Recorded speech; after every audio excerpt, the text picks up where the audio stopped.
안녕하세요. 2026년 2월 5일 목요일입니다. 오늘 함께 읽고 나눌 말씀은 요한복음 2장 13절에서 25절까지입니다. 세 번역으로 읽도록 하겠습니다. 유대 사람의 유월절이 가까워져서 예수께서 예루살렘으로 올라가셨다. 그는 성전 뜰에서 소와 양과 비둘기를 파는 사람들과 돈 바꾸어 주는 사람들이 앉아 있는 것을 보시고 노끈으로 채찍을 만들어 양과 소와 함께 그들을 모두 성전에서 내쫓으시고 돈 바꾸어 주는 사람들의 돈을 쏟아버리시고 상을 둘러 엎으셨다. 비둘기 파는 사람들에게는 이것을 걷어치워라. 내 아버지의 집을 장사하는 집으로 만들지 말아라 하고 말씀하셨다. 제자들은 주님의 집을 생각하는 열정이 나를 삼킬 것이다 하고 기록한 성경 말씀을 기억하였다. 유대 사람들이 예수께 물었다. 당신이 이런 일을 하다니 무슨 표징을 우리에게 보여주겠소? 예수께서 그들에게 말씀하셨다. 이 성전을 허물어라. 그러면 내가 사흘 만에 다시 세우겠다. 그러자 유대 사람들이 말하였다. 이 성전을 짓는 데에 46해나 걸렸는데 이것을 사흘 만에 세우겠다고요? 그러나 예수께서 성전이라고 하신 것은 자기 몸을 두고 하신 말씀이었다. 제자들은 예수께서 죽은 사람들 가운데서 살아나신 뒤에야 그가 말씀하신 것을 기억하고서 성경 말씀과 예수께서 하신 말씀을 믿게 되었다. 예수께서 6월절에 예루살렘에 계시는 동안에 많은 사람이 그가 행하시는 표징을 보고 그 이름을 믿었다. 그러나 예수께서는 모든 사람을 알고 계시므로 그들에게 몸을 맡기지 않으셨다. 그는 사람에 대해서는 어느 누구의 증언도 필요하지 않으셨기 때문이다. 그는 사람의 마음속에 있는 것까지도 알고 계셨던 것이다. 아멘. 오늘 함께 나눌 말씀은 요한복음 2장 후반부의 내용입니다. 요한복음 2장은 크게 두 장면으로 나뉩니다. 전반부에는 가나의 혼인잔치에서 물을 포도주로 바꾸신 이야기가 나옵니다. 잔치집에 포도주가 떨어졌을 때 예수님은 정결 예식에 쓰이던 돌 항아리의 물을 최상급의 포도주로 바꾸셨습니다. 요한복음의 저자는 이 사건을 단순한 기적이 아니라 첫 번째 표징이라고 부릅니다. 이 사건을 첫 번째 표징이라고 부른 이유는 아마도 예수님을 통해 새로운 길이 시작되었음을 가장 먼저 보여주는 사건이기 때문일 것입니다. 이 표징이 말하는 바는 한때는 의미 있었고 필요했지만 이제 생명을 잃어버린 방식은 물러가고 예수님을 통해 참된 기쁨과 생명이 주어지는 새로운 길, 새로운 시대가 시작되었다는 뜻입니다. 더 이상 정결 예식과 딱딱한 의례가 생명을 만들어내는 것이 아니라 예수님을 통해 참된 기쁨과 생명이 주어지는 시대가 열렸다는 신호라고 볼 수 있는 것이죠. 그런데 요한은 이 따뜻하고 밝은 잔치 이야기 바로 뒤에 전혀 다른 분위기의 장면을 이어서 배치합니다. 예수님께서 6월절을 맞아 예루살렘 성전으로 가셨는데 분위기는 갑자기 무거워지고 예수님의 행동은 이전보다 훨씬 급진적으로 변합니다. 이러한 배치는 정확한 명백한 의도를 가지고 있습니다. 요한은 가나의 혼인잔치와 성전에서 있었던 사건 이야기를 나란히 놓음으로써 새 시대가 무엇을 열고 반대로 무엇을 끝내는지 그것을 함께 보여주고자 합니다. 즉 예수님은 기쁨을 주는 잔치의 시대가 활짝 열리고 생명력을 잃고 껍데기만 남은 낡은 성전 중심의 신앙은 끝내러 오셨음을 극적으로 대비해 보여주십니다.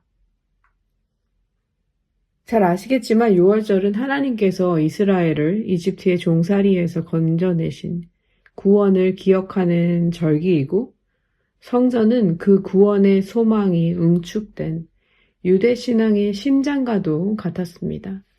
하지만 예수님께서 보신 성전의 현실은 하나님께서 의도하신 예배의 모습과는 거리가 멀었습니다. 성전 뜰에는 희생 제물을 파는 사람들과 환정상들이 가득했습니다. 특히 이방인들이 하나님께 기도할 수 있도록 구별된 공간이었던 곳이 탐욕의 장사판이 되어 있었습니다. 멀리서 하나님을 찾아온 이들의 간절함보다 그들의 주머니를 노리는 상술이 앞서 있었던 것입니다. 예배를 위해 잘 마련되었던 시스템이 오히려 예배를 가로막고 있었던 것입니다. 이 모습을 보신 예수님은 결코 조용히 지나치지 않으십니다. 노끈으로 채찍을 만들어 짐승들을 내쫓으시고 돈 바꾸는 사람들의 상을 엎으시며 준엄하게 말씀하십니다. 16절입니다. 내 아버지의 집을 장사하는 집으로 만들지 말아라. 이것은 성전을 조금 정리정돈하라는 수준의 지적이 아니었습니다. 성전이 더 이상 하나님을 만나는 자리로 기능하지 못하고 있다는 사실을 드러내는 선지자적인 행동이었습니다. 제자들은 이 위태로운 광경을 보며 시편의 말씀을 떠올립니다. 주님의 집을 생각하는 열정이 나를 삼킬 것이다. 예수님의 이 행동이 결국 종교 기득권자들의 분노를 사서 죽음으로 이어질 수 있음을 그들도 일찌감이 직감했기 때문입니다. 이러한 성전의 모습은 단지 당시 유대 사회의 문제만이 아닐 것입니다. 하나님을 믿는 공동체가 본질을 상실했을 때 언제든 빠질 수 있는 모습이라고 생각합니다. 18절에서는 성전 당국자들이 당황해하며 묻습니다. 그 내용을 의역하면 이렇습니다. 당신이 도대체 어떠한 권한으로 이러한 일을 하고 있는지 그에 합당한 표징을 우리에게 보여주시오. 이에 예수님은 충격적인 대답을 하십니다. 이 성전을 무너뜨려 보시오. 그러면 내가 3일 안에 그것을 다시 일으켜 세우겠소. 사람들은 비웃었습니다. 46년 동안이나 공을 들여 짓고 있는 이 거대한 성전을 어떻게 사흘 만에 세우겠냐는 것입니다. 그러나 요한복음의 저자는 우리에게 분명히 설명해 줍니다. 예수님이 말씀하신 성전은 바로 자기 몸을 가리키는 것이었다는 것이죠. 이 말씀은 예수님의 십자가와 부활을 뜻합니다. 이제 하나님을 만나는 자리는 건물이 아니라 십자가에서 죽으시고 사흘 만에 부활하실 예수님 자신이 될 것임을 선언하신 것입니다. 제자들조차 그 말씀을 그 자리에서는 이해하지 못했지만 주님이 부활하신 뒤에야 비로소 구약의 말씀과 예수님의 말씀을 함께 떠올리며 참된 믿음에 이르게 됩니다. 우리 역시 인생의 고난과 회복의 사건을 지나며 믿음이 자라가고 형성됩니다. 믿음은 한 번에 주어지는 결과가 아니라 삶 속에서 빚어지는 여정입니다. 그리고 특히 요한복음에서 말하는 믿음은 이렇게 계속해서 앞으로 나아가고 자라가는 믿음을 언급합니다. 이번 묵상 과정에서 그런 믿음을 발견해 가실 수 있으면 좋겠습니다. 이제 오늘 본문의 마지막 부분입니다. 6월절 동안 많은 사람이 예수님의 표징을 보고 그 이름을 믿었습니다. 그러나 요한은 한 가지 중요한 사실을 덧붙입니다. 예수님은 그들에게 자신을 맡기지 않으셨다는 사실입니다. 그리고 그것은 그분이 사람의 마음속에 무엇이 있는지를 꿰뚫어 보고 계셨기 때문이라고 말합니다. 겉으로 드러난 표징에 환호하는 믿음과 내 자신의 삶을 온전히 예수님께 맡기는 다시 태어남 사이에는 분명한 간극이 있습니다. 바로 이 지점에서 우리가 다음 시간에 다룰 니고데모의 이야기가 시작됩니다. 우리는 무엇을 중심에 두고 하나님을 예배하고 있습니까? 우리가 쌓아온 신앙의 연수와 직분, 타이틀, 익숙해진 예배의 형식과 신앙의 언어가 혹시 예수님이 거하실 자리를 대신하고 있지는 않습니까? 나의 의로움을 증명하려는 열심이라는 종교성이 혹시 우리 마음에 장사판이 되어서 주님과의 대화를 가로막고 있지는 않습니까? 주님께서 우리에게 허물라고 하실 때 우리는 무엇을 붙들고 놓지 못하고 있는지 돌아봐야 할 것입니다. 그리고 기억해야 할 것은 주님은 허무시는 분일 뿐만 아니라 다시 일으키시는 분이라는 사실입니다. 그러나 그 일으킴은 언제나 내가 붙들고 있는 그 낡은 성전을 내려놓는 자리에서 시작됩니다. 오늘 이 말씀 앞에서 우리가 오직 예수님만이 주인 되시는 참된 성전으로 다시 세워지고 거듭나기를 간절히 소망합니다. 나눈 말씀을 생각하며 함께 기도하겠습니다.